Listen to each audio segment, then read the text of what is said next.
It's a highly secured biogerm lab at the Centers for Disease Control, conducting experiments with pathogens like monkeypox, bird flu, tuberculosis, rabies, other organisms that could be used as biological weapons. CNN has learned a potentially dangerous airflow leak at the so-called Biosafety Level 3 lab will be investigated by a congressional committee. Congressional sources and CDC officials tell us the leak occurred on February 16th of this year. What is your biggest concern of what could have happened here?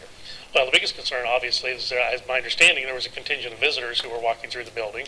Had one of those people been stricken or made ill or worse, obviously that would have been devastating. Congressman Michael Burgess will be part of the investigation by the House Energy and Commerce Committee.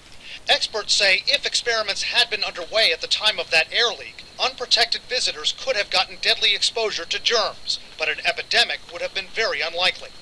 The airflow system in that lab is supposed to protect against the release of contaminated air. Air from a clean air corridor is pushed through vents into that lab where experiments involving those pathogens and including small mammals take place. The air circulates and then is pushed to the outdoors through powerful HEPA filters. That air is supposed to be cleaner than the air that comes in.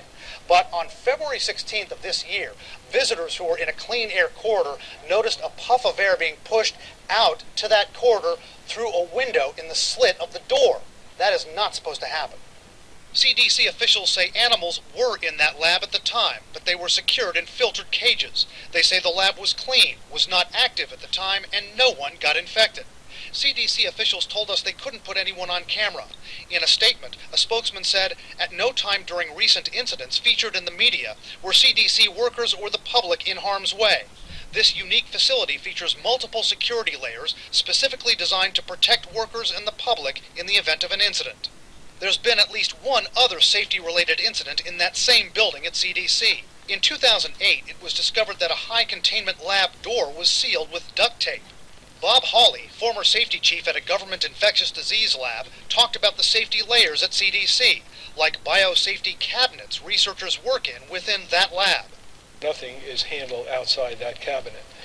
So they're working with minute amounts of material, and the chances of aerosol are negligible.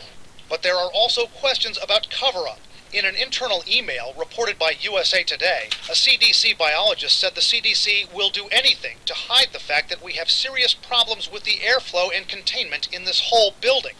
We have not been able to independently verify that email. In response, a CDC spokesman said the agency will continue to be transparent in addressing safety challenges and will cooperate with that congressional investigation. Brian Todd, CNN, Washington.